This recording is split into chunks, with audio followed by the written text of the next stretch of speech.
언약신학 12번째 시간입니다. 하나님의 인내와 설득, 그 은혜라는 제목으로 말씀을 나누도록 하겠습니다. 창세기 17장 1절부터 8절인데요. 같이 좀 한 목소리로 읽도록 하겠습니다. 아브람이 99세 때에 여호와께서 아브람에게 나타나서 그에게 이르시되 나는 전능한 하나님이라 너는 내 앞에서 행하여 완전하라. 내가 내 언약을 나와 너 사이에 두어 너를 크게 번성하게 하리라 하시니 아브람이 엎드렸더니 하나님이 또 그에게 말씀하여 이르시되 보라 내 언약이 너와 함께 있으니 너는 여러 민족의 아버지가 될지라. 이제 후로는 내 이름을 아브람이라 하지 아니하고 아브라함이라 하리니 이는 내가 너를 여러 민족의 아버지가 되게 함이니라. 내가 너로 심히 번성하게 하리니 내가 내게서 민족들이 나게 하며 왕들이 내게로부터 나오리라. 내가 내 언약을 나와 너 및 대대 후손 사이에 세워서 영원한 언약을 삼고 너와 내 후손의 하나님이 되리라. 내가 너와 내 후손에게 내가 거류하는 이 땅 곧 가나안 온 땅을 주어 영원한 기업이 되게 하고 나는 그들의 하나님이 되리라. 아멘. 우리는 계속해서 아브라함의 인생을 살펴보고 있습니다.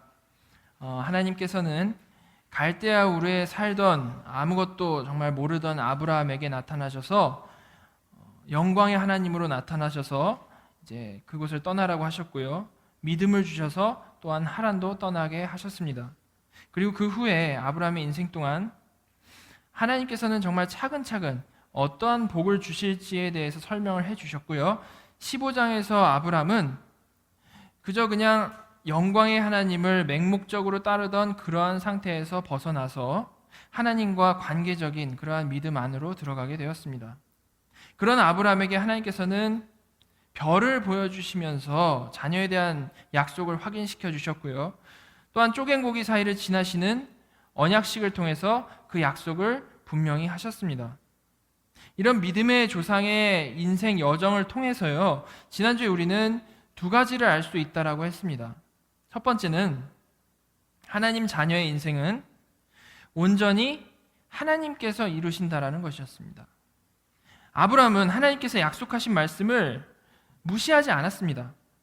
오히려 계속 그냥 열심히 따라왔었죠. 그러나 아브라함은 그 약속이 지켜질 기미가 보이지 않을 때마다 자신이 그 강구해낸 새로운 방법을 도입을 해서 그 약속이 이루어질 수 있도록 노력했습니다.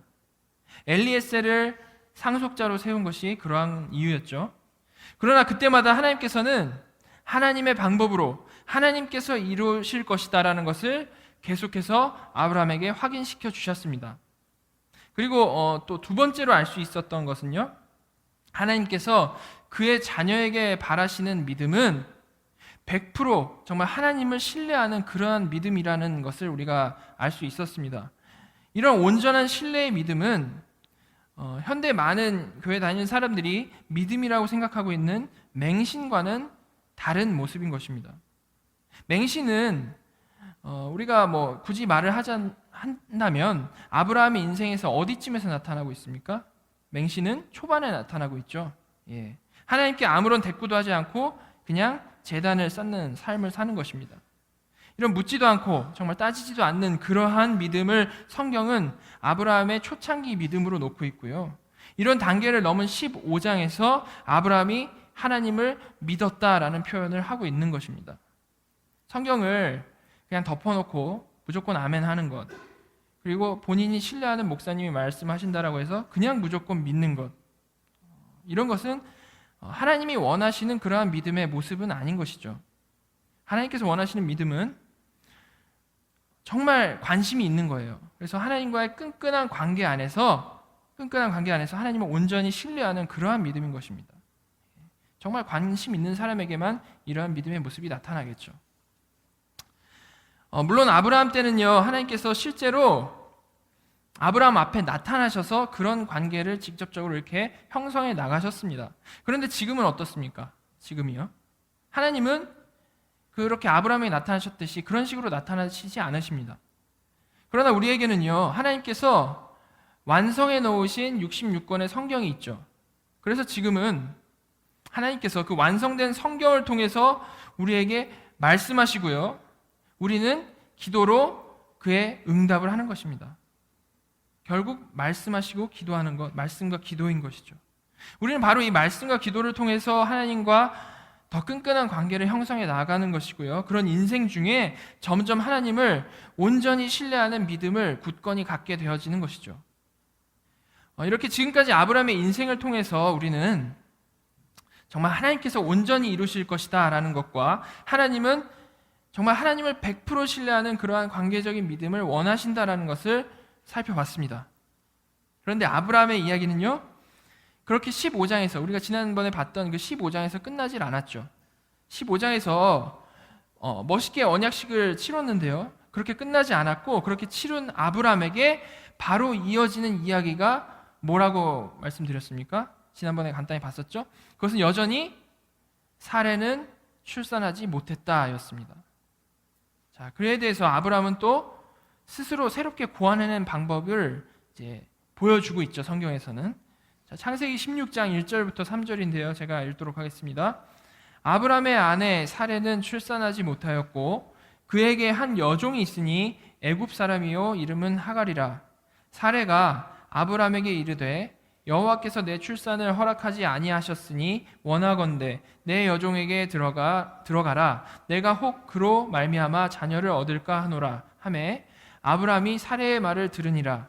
아브라함의 아내 사레가 그 여종 애굽 사람 하갈을 데려다가 그 남편 아브라함에게 첩으로 준 때는 아브라함이 가나안 땅에 거주한 지 10년 후였더라. 지금 3절에서 읽은 대로요, 아브라함이 가나안 땅에 거주한 지는 10년이 되었습니다. 근데 여전히 자식이 한 명도 없었다라는 것이죠.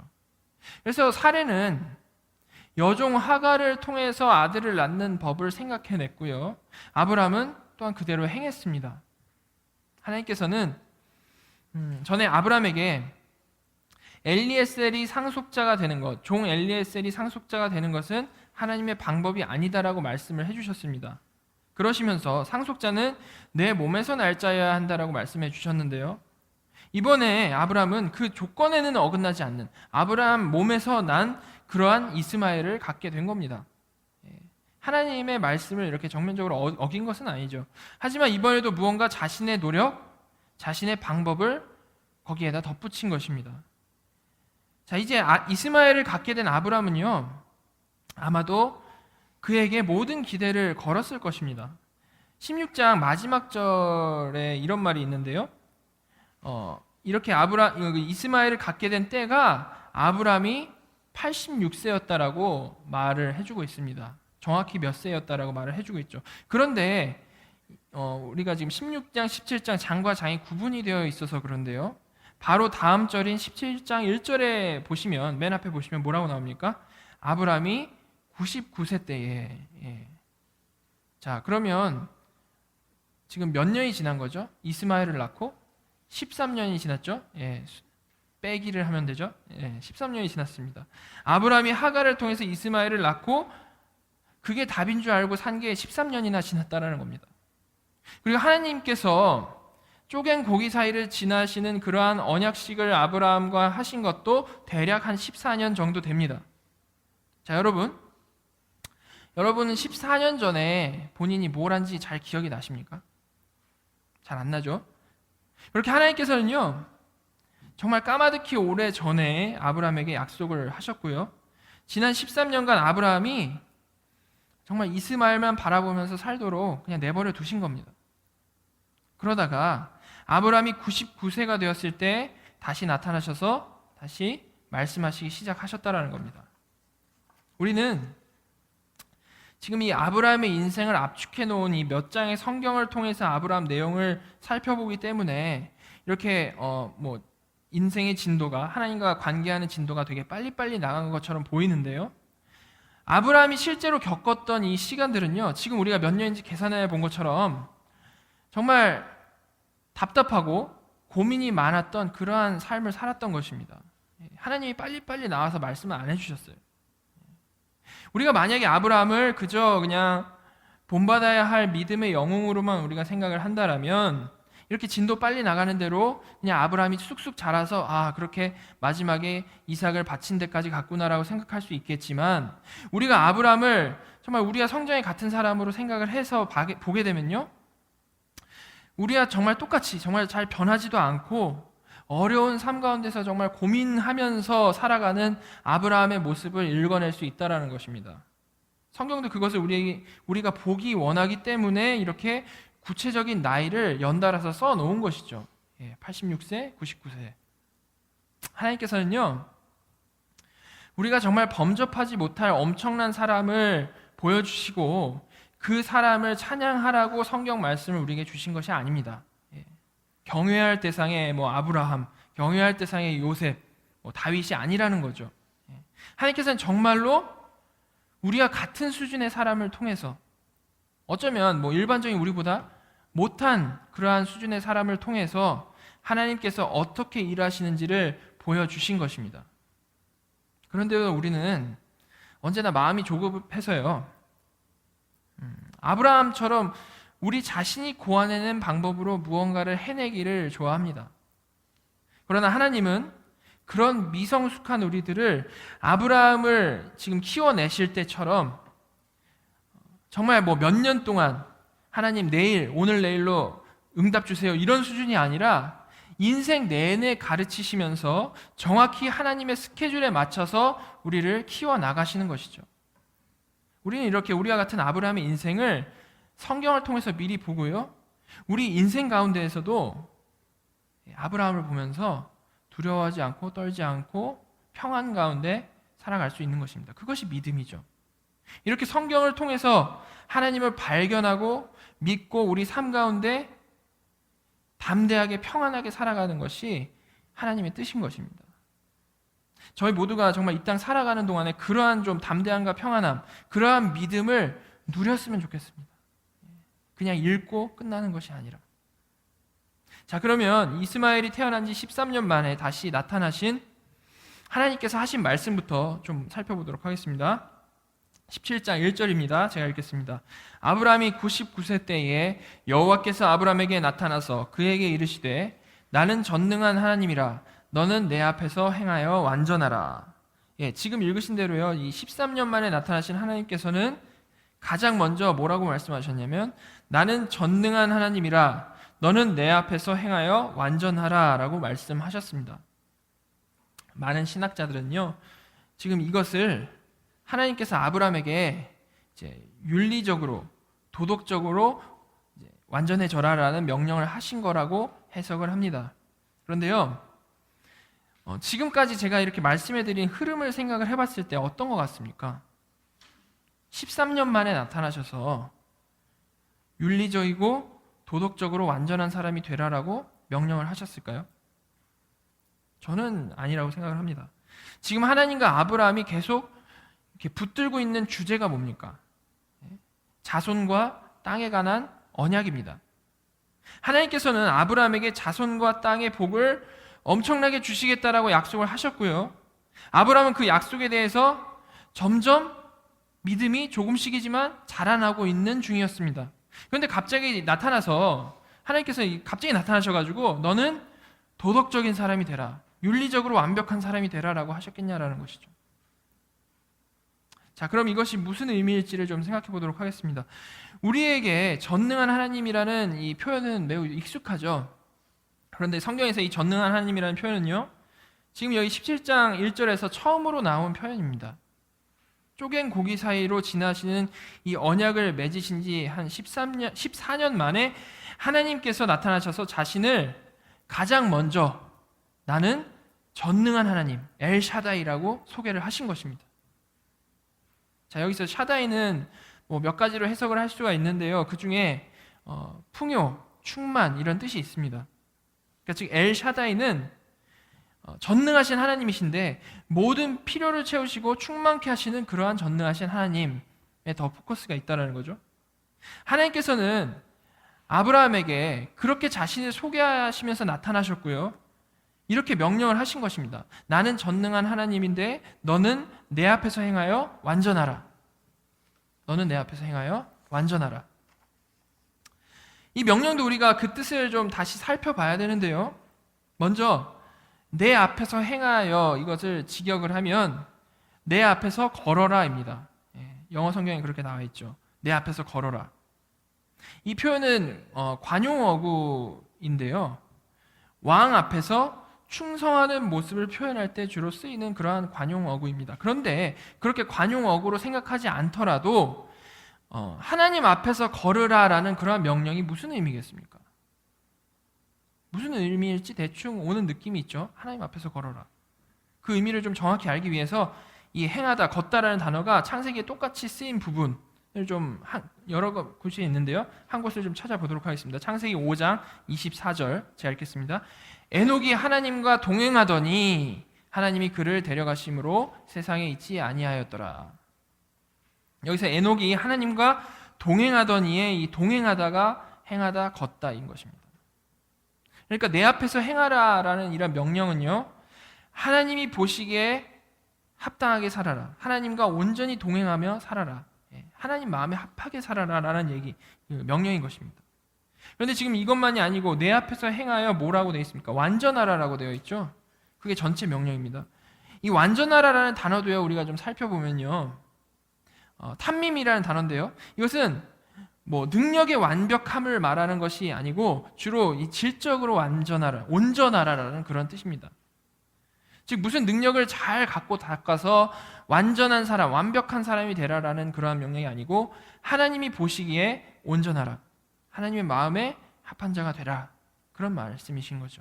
그러니까 종합을 하면요, 하나님께서 13년 만에 나타나셔서 나는 엘샤다이, 전능한 하나님, 너의 필요를 채워줄 수 있는 유일한 전능한 하나님인데 너는 내 앞에서 행하여, 그러니까 즉 내 마음에 합하게 행함으로 온전해져라, 그런 말씀인 것이죠. 그럼 이 말씀이 지금 아브라함의 상황에서 어떤 의미를 가질까요? 그것을 알아야 이 맥락에서 하나님께서 어떤 말씀을 하셨는지 좀 이해할 수 있겠죠?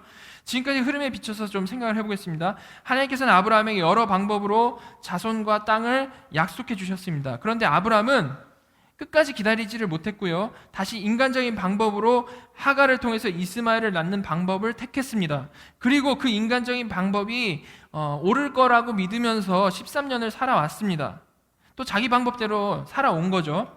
그런데 그런 아브라함에게 하나님께서 나타나셔서 내가 너의 필요를 채우는 하나님, 전능한 하나님인데 너는 너 맘대로 행하지 말고 내 앞에서 행함으로 완전하라 라고 말씀하신 겁니다. 지난 시간에 이 결론적으로 말씀을 드렸던 두 가지, 하나님께서 다 하신다, 그리고 나만 온전히 믿어라 라는 그런 이 내용이 지금 이 명령 안에 다 들어있는 것이죠. 따라서 이 17장 1절의 명령은 윤리적으로 도덕적으로 완벽해져라, 그렇지 않으면 내가 심판한다라는 얘기가 아니고 내가 다 할 테니까 너는 나만 믿어라, 내가 전능한 하나님이잖냐, 나만 믿어라, 그런 의미의 이런 명령이 되는 것입니다. 이렇게 하나님께서는 아브라함에게 다시 오셔서 하나님께서 어떤 분이신지까지, 정말 전능하신 하나님이시라는 것까지 구체적으로 말씀해 주시며 이전보다 더욱 강력하게 말씀을 해주신 겁니다. 그리고 나서 다시 한번 지금까지 약속하셨던 그 언약의 내용을요, 확증해 주십니다. 자, 2절부터 6절까지 제가 또 읽겠습니다. 같이 눈으로 따라와 주시기 바랍니다. 내가 내 언약을 나와 너 사이에 두어 너를 크게 번성하게 하리라 하시니 아브라함이 엎드렸더니 하나님이 또 그에게 말씀하여 이르시되 보라, 내 언약이 너와 함께 있으니 너는 여러 민족의 아버지가 될지라. 이제후로는 내 이름을 아브람이라 하지 아니하고 아브라함이라 하리니 이는 내가 너를 여러 민족의 아버지가 되게 함이니라. 내가 너로 심히 번성하게 하리니 내가 내게서 민족들이 나게 하며 왕들이 내게로부터 나오리라. 하나님께서는 지금 읽은 대로요, 다시 한번 자손에 대한 복을 확증해 주셨고요, 이번에는 아예 아브람의 이름을 여러 민족의 아버지, 열국의 아버지라는 뜻의 아브라함으로 바꿔주십니다. 전에는 낮에는 땅의 티끌을 보여주시면서 자손이 이렇게 될 거다, 밤에는 별을 보여주시면서 자손이 이렇게 될 거다라고 말씀하셨죠. 이번에는 근데 아예 이름을 여러 민족의 아버지라고 바꿔주시면서 확증을 해주신 겁니다. 정말 여러 번, 여러 가지 방법으로 아브라함에게 확인시켜 주시고 믿음을 주시는 이 하나님의 모습을 우리가 보게 됩니다. 그리고 나서요, 또한 매우 중요한 말씀을 아브라함에게 해주십니다. 7절입니다. 같이 7절 읽죠. 내가 내 언약을 나와 너 및 내 대대 후손 사이에 세워서 영원한 언약을 삼고 너와 내 후손의 하나님이 되리라. 이 전까지 하나님께서 아브라함에게 하신 언약은 어떤 말씀이었습니까? 아브라함에게 후손을 많이 주겠다, 복을 많이 주겠다라는 그러한 개인적인 언약이었습니다. 그런데 여기서는 이 언약이 단지 아브라함에게만 적용되는 그러한 언약이 아니고 나와 너 및 내 대대 후손 사이에 세워지는 영원한 언약이라고 그 범위를 확장을 시키신 것입니다. 언약의 수여자가 이제는 아브라함에서 아브라함의 후손들까지 확장되어서 영원히 이어지게 된 것이죠. 그리고 그렇게 언약을 맺으신 전능하신 하나님께서는 또한 내가 너와 내 후손의 하나님이 되리라 라고 말씀하셨습니다. 너와 내 후손의 하나님, 너와 내 후손의 하나님이 되리라.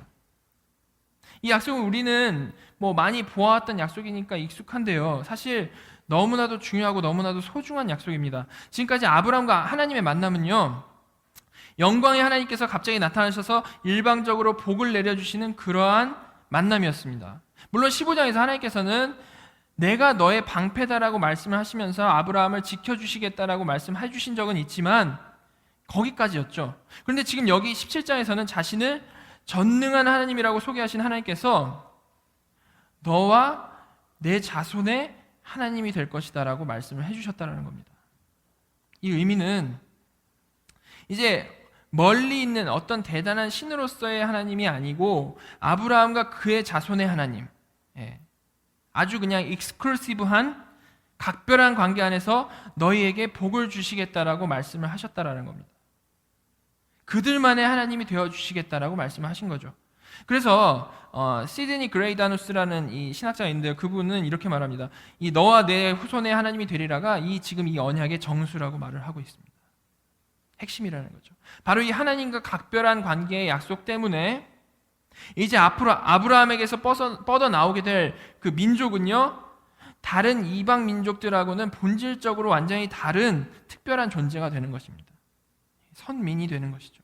그리고 이 새로운 하나님과의 독점적인 관계는 너무나도 중요하기 때문에 이 말씀은 앞으로 이스라엘 백성 역사상 계속해서 반복적으로 나오게 됩니다. 이렇게 하나님께서는 후손에 대한 언약을 이렇게 확증을 시켜주셨고요, 또한 하나님과 특별한 관계를 설명을 해주셨는데요. 자, 지금 후손 얘기했으니까 이제 뭐 나와야 될 차례입니까? 땅 얘기 나와야겠죠. 계속 후손과 땅이었지 않습니까? 이제 하나님께서 땅에 대한 약속을 해주시는 겁니다. 자, 8절 보겠습니다. 8절 같이 읽도록 하겠습니다.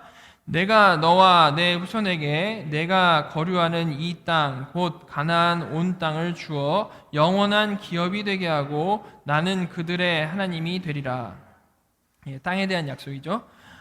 여기서는 아브라함과 그의 자손에게 가나안 온 땅을 주어서 영원한 기업이 되게 하실 것이다 라고 말씀하고 계십니다. 이 약속은요, 물론 실제로 이루어졌습니다. 나중에 출애굽한 이스라엘 백성이 광야 40년을 지나서 그 약속의 땅 가나안을 차지하게 되죠. 그리고 모자랐던 부분을 다윗이 완성을 하게 됩니다. 그런데요, 지금 우리가 사는 이 시대에 여전히 가나안 땅이 이스라엘 백성의 기업인가요? 아니죠. 근데 지금 여기서 가나안 온 땅을 주어 영원한 기업이 되신다고 했는데 아니지 않습니까? 심지어 혈통도요, 다 섞였죠. 그래서 유대인이라고 따로들 이렇게 모여 있지만 그 사람들이 100% 유대인 맞습니까? 아니지 않습니까? 다 혼혈이어가지고 실제 그 유대인의 모습을 하지 않고 있죠. 그러면 영원히 기업이 되게 하겠다라는 하나님의 약속은 우리가 어떻게 이해해야 될까요? 자손에 대한 약속도 그렇고요, 지금 이 땅에 대한 약속도 그렇기 때문에 단지 표면적인 의미만 있는 것으로 이해하면 안 되고요, 그 안에 영적인 의미가 있다라는 것을 이해를 해야 되는 겁니다. 그 영적인 의미, 그 영적인 의미가 뭐겠습니까? 그것은 제가 지금까지 출애굽과 관련해서 여러 번 이 유비적인 얘기를 많이 해드렸는데 그것을 기억하시면 쉽게 이해할 수 있습니다. 출애굽 당시 가나안 땅의 의미는 무엇이었습니까? 하나님의 약속의 땅. 나중에 새하늘과 새 땅이 되어지는 그러한 새하늘과 새 땅을 모형하는 곳이 가나안 땅이었습니다. 따라서 여기서 가나안 온 땅을 주어서 영원히 기업이 되게 하겠다라는 말씀은 장차 새하늘과 새 땅까지 이어지는 약속이 되는 것입니다. 장차 그리스도께서는요 재림하십니다. 그렇죠? 그렇죠? 재림하십니다. 그리고 심판하실 것이고요. 정말 우리 눈앞에 새하늘과 새 땅이 나타날 겁니다. 이것은 은유가 아니고 실제입니다. 그리고 모든 영적 이스라엘 교회는 그곳에 정착하게 될 것입니다. 지금 이 가나안 땅에 대한 언약을 말씀해 주실 때 하나님께서는 이 미래의 상황을 그림자적으로 이렇게 약속을 해 주신 것입니다. 완성의 때에 새하늘과 새 땅에서 아주 온전히 하나님은 우리의 하나님이 되시고 우리는 하나님의 백성이 되는 것이죠. 지금 여기서 미리 예표적으로 말씀해 주신 것입니다. 따라서 이 말씀은 하나님께서 단순히 이 땅에서 일어날 일만을 약속해 주신 것으로 보면 안 되고요. 종말의 완성을 바라보며 약속해 주신 것으로 우리가 이해를 해야 되는 것이죠. 하나님께서는 이런 정말 광대한 약속이죠. 그냥 중근동에 살아가던 고대 근동에 살아가던 어떤 그냥 사람에게 오셔가지고 이런 대단한 약속을 해주신 것입니다. 왜 이런 정말 광대한 약속을 아브라함에게 하나님께서는 해주셨을까요? 그것은 아브라함이 특별히 선택된 믿음의 조상이기 때문에 그렇죠. 하나님께서는 아담에게 뭐라고 하셨죠? 우리 계속해서 말씀했는데 생육하고 번성하여 땅에 충만하라라고 말씀하셨습니다.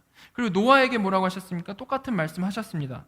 그런데 두 번 다 이 사람의 힘으로는 그것을 지켜내는 것은 불가능하다라는 것을 확인하고 그들의 스토리가 끝이 났죠. 우리가 이미 살펴봤습니다. 그런데 하나님께서는 아브라함은 이 앞선 두 사람과 다르게 하나님께서 대하셨습니다. 어떻게 달랐습니까? 아브라함에게는 하나님께서 내가 직접 생육하고 번성하고 땅에 충만하게 해주겠다라고 약속을 해주셨습니다. 그리고 그 약속을 지금 우리가 계속 본 대로 여러 방법을 통해서 확인시켜 주셨습니다. 그 모든 기록을 성경에 기록해서 보여주시고 계시죠. 자, 왜 아브라함에게만 이렇게 하셨습니까?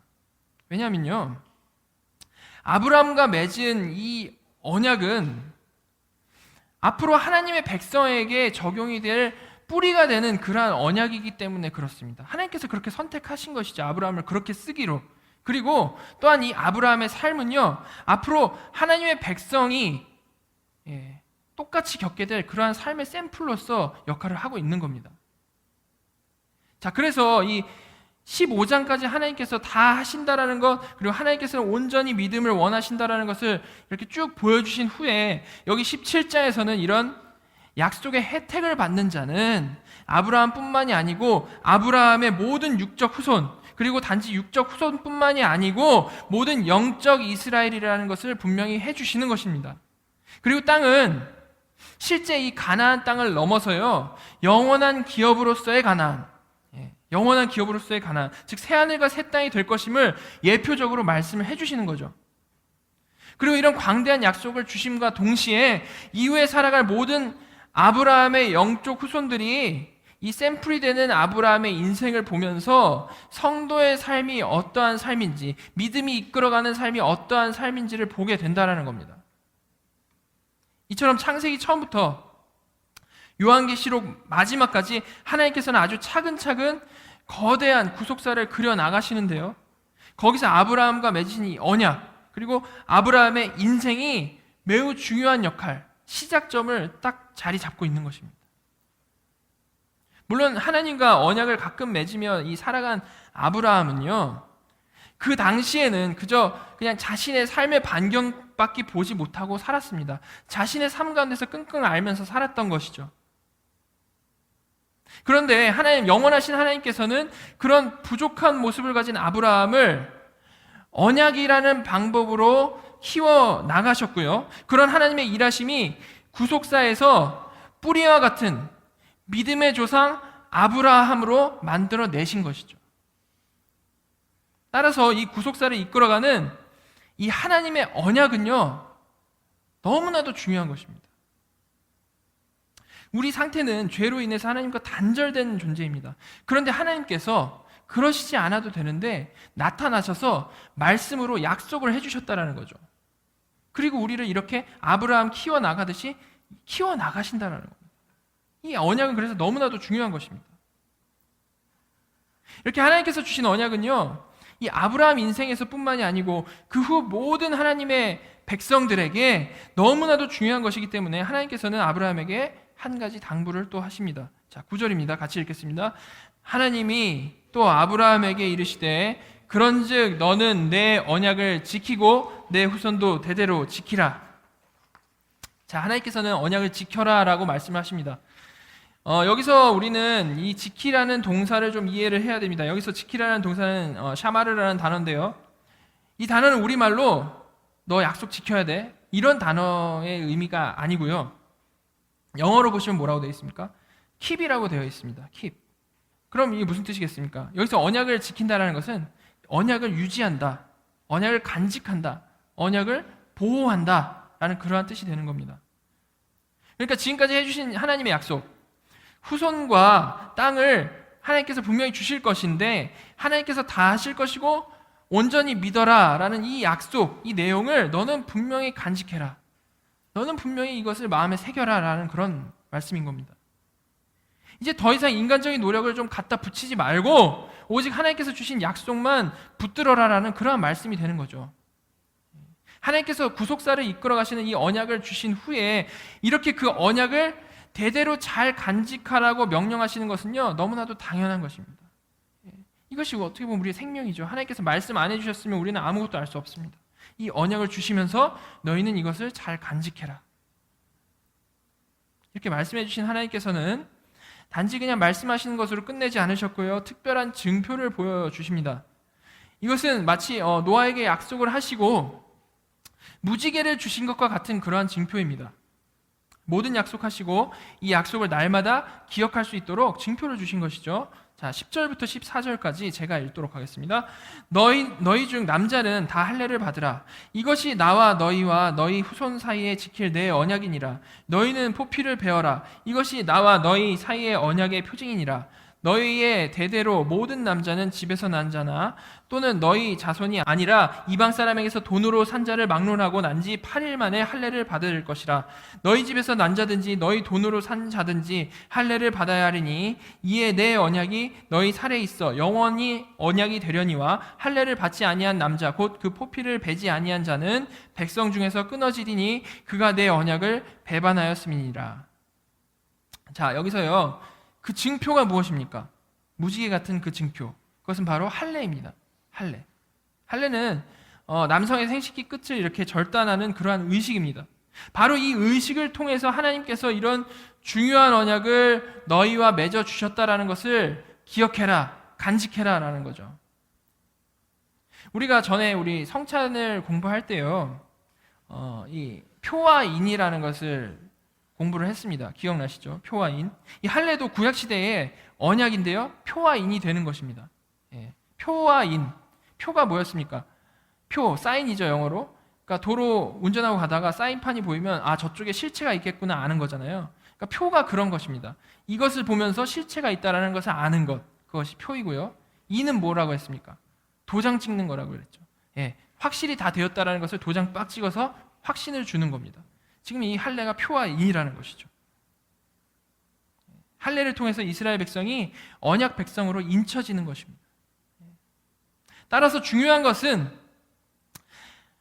이 순서가 중요하죠. 할례를 받아서 이스라엘 백성이 약속의 자손이 되는 것이 아니고, 그렇죠? 우리가 지금까지 살펴본 대로 이미 약속의 자손이기 때문에 할례를 받는 것이라는 거죠. 이 할례는 그렇게 받은 사람에게 표와 인으로서 역할을 하는 겁니다. 언약 백성이기 때문에 하나님께 확신을 주시는 게 할례라는 겁니다. 11절에도 하나님께서 뭐라고 하십니까? 할례를 언약의 표징이라고 말씀을 하고 계시죠. 즉 이것이 표와 인으로서 기능을 한다는 것을 분명히 하고 계시는 겁니다. 이 할례에 대해서는 우리가 다음 주에 세례랑 연관시켜서 조금 더 보도록 하도록 하겠습니다. 이렇게 할례에 대해서 구체적으로 말씀해 주신 후에 하나님께서는 후손을 주시는 것에 대해서 좀 더 구체적으로 아브라함에게 말씀해 주십니다. 15절부터 18절인데요. 제가 읽도록 하겠습니다. 하나님이 또 아브라함에게 이르시되 내 아내 사레는 이름을 사레라 하지 말고 사라라 하라. 내가 그에게 복을 주어 그가 내게 아들을 낳아주게 하며 내가 그에게 복을 주어 그를 여러 민족의 어머니가 되게 하리니 민족의 여러 왕이 그에게서 나리라. 아브라함이 엎드려 웃으며 마음속으로 이르되 100세 된 사람이 어찌 자식을 낳을까? 사라는 90세니 어찌 출산하리요 하고 아브라함이 이에 하나님께 아뢰되 이스마엘이나 하나님 앞에 살기를 원하나이다. 말씀드린 대로 아브라함은 하나님의 약속을 받고요. 그 약속의 성취가 더딜 때마다 자신이 고안해낸 방법을 도입했었습니다. 엘리에스의 상속자로 세우는 것, 그리고 이스마엘을 하갈을 통해서 낳는 것, 그런 것이 있었죠. 그런데 하나님께서는 이런 방법들에 대해서 하나같이 다 아니라고 하셨습니다. 그들 모두 아니고 하나님의 약속의 후손은 하나님이 정해놓으신 방법으로 태어날 것이라고 약속을 해주신 것이죠. 그리고 거기서 끝이 아니고 그런 약속해 주신 것에서 끝이 아니었고요. 할례를 통해서 그 약속이 아주 확실히 되어질 것임을 인쳐주시기까지 했습니다. 그리고 나서 이제 구체적이고 아주 직접적으로 그 하나님께서 후손을 주시는 방법이 무엇인지를 여기서 말씀해 주신 것입니다. 그 방법이 지금 뭐라고 하셨습니까? 90살이 된 아내, 이미 경수가 끊긴 아내 사라를 통해서 그 아들을 얻게 되는 그러한 방법이라는 겁니다. 이것은요, 사실 인간적으로는 말이 안 되는 거죠. 그래서 전능하신 하나님께서 다 하실 것이다, 너는 온전히 믿기만 하면 된다 라는 그런 약속을 반복적으로 지금까지 받아왔고 할례로 표와 인을 칠하는 말씀까지로 들었던 아브라함임에도 불구하고 이것은 정말 너무나도 말이 안 되는 일이었기 때문에 17절 보시면 아브라함은 웃으면서 속으로 그건 정말 불가능하지라고 생각을 했다라는 겁니다. 그래서 18절에 뭐라고 합니까? 이스마엘이나 하나님 앞에서 살기를 원합니다. 이스마엘이나 그냥 하나님 앞에서 살기를 원합니다. 이렇게 얘기를 한 거죠. 이렇게 지금까지 하나님께서 여러 가지로 약속하셨음에도 여전히 모자란 모습을 보이는 아브라함입니다. 그에 대해서 하나님께서 어떻게 반응하셨습니까? 전혀 진노하지 않으셨고 또다시 설명해 주십니다. 19절 하나님이 이르시되 아니라 내 아내 사라가 내게 아들을 낳으리니 너는 그 이름을 이삭이라 하라. 내가 그와 내 언약을 세우리니 그의 후손에게 영원한 언약이 되리라. 하나님께서는 아니다, 사라가 아들 낳을 것이고 그와 내가 언약을 세울 것이다 말씀하셨습니다. 그리고 이 말씀을 들은 아브라함은요, 제가 거기 써놓지는 않지만 뒤에 구절들 보게 되면 이 말씀에 반응해서 바로 그날에 라고 써 있습니다. 바로 그날에 자기 집 모든 남자에게 할례를 하게 했다라고 나옵니다. 하나님의 설득에 대해서 다시 믿음으로 반응을 한 거죠. 이렇게 하나님과 아브라함의 이 설득과 믿음의 패턴, 이것이 계속해서 반복되는 것을 아브라함 내러티브 전체를 통해서 우리는 발견하게 되는 겁니다. 자, 오늘 이 말씀들 이것을 마치면서요, 아브라함을 정말 맨 앞에 샘플로 세우시고 우리에게 자신을 드러내시는 하나님을 좀 우리가 다시 한번 좀 생각해 봤으면 좋겠습니다.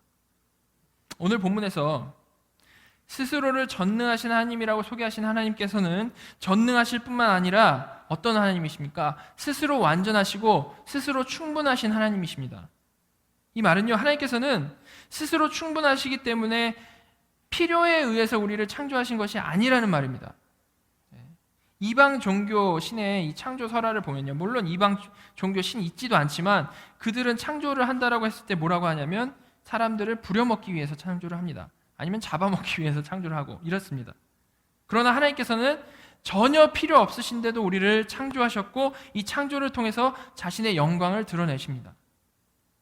그런 정말 어미하시고 높으신 창조주 앞에요, 수많은 시대를 지나서 수많은 피조물들 중에 한 명이 우리 자신이라는 겁니다.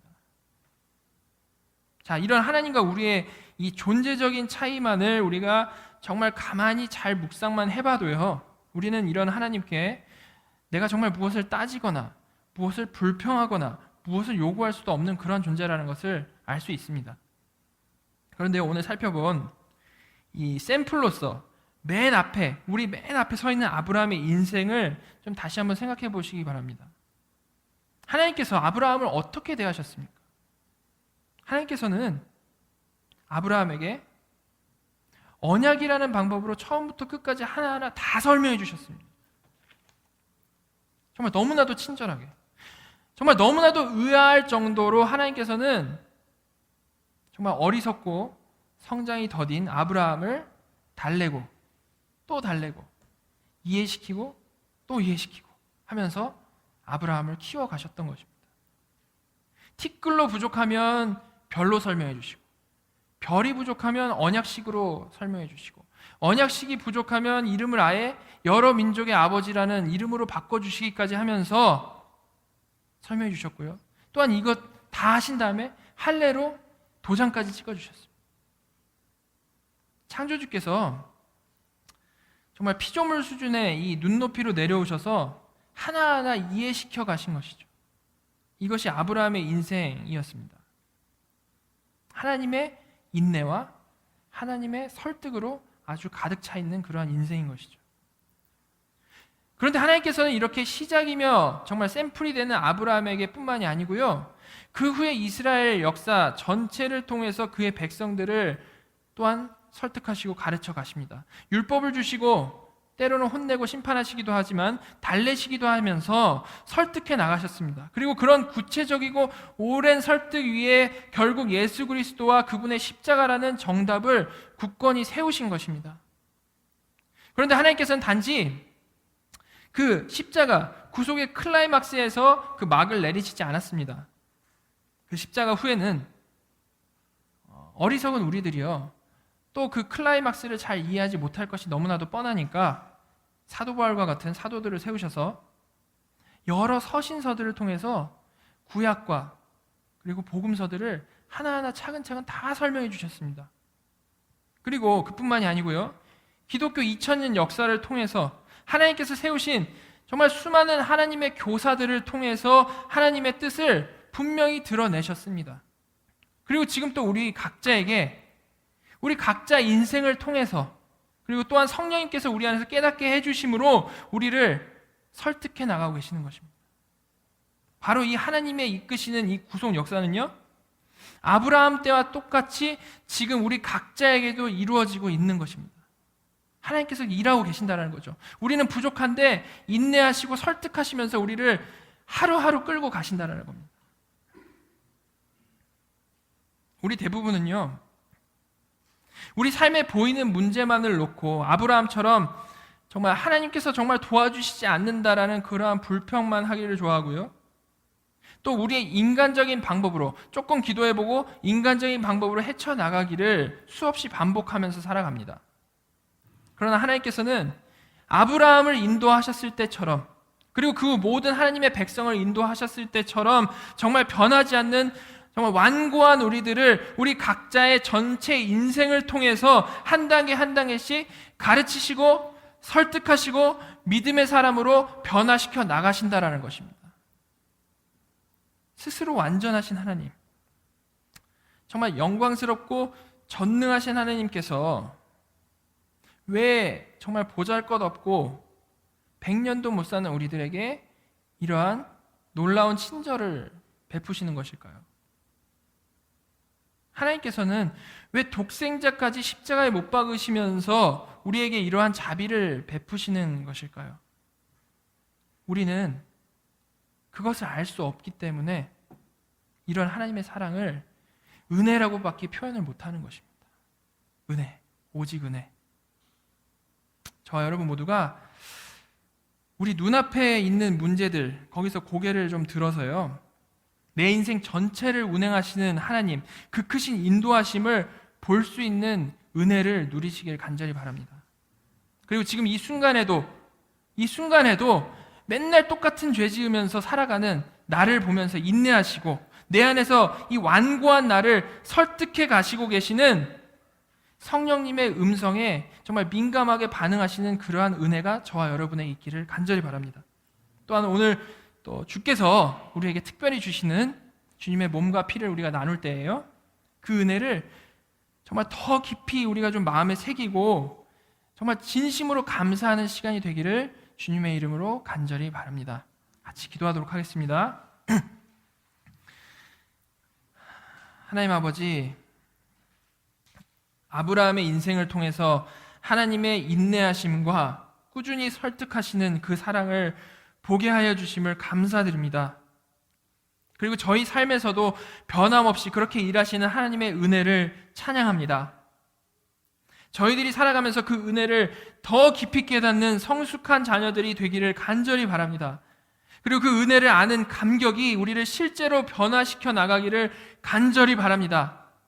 성령님, 정말로 저희 한 명 한 명을 인도하여 주시고 저희 삶에서 날마다 진정한 찬양과 감사가 넘쳐나게 하여 주시옵소서. 특별히 오늘 성찬을 받을 때에 그런 감사가 넘쳐나는 시간 되게 하여 주시고 다시 한번 주 안에서 하나됨을 확인하는 시간 되게 인도하여 주시옵소서. 정말 살아계시고 지금도 역사하시는 우리 구주 예수 그리스도의 이름으로 기도드렸습니다. 아멘.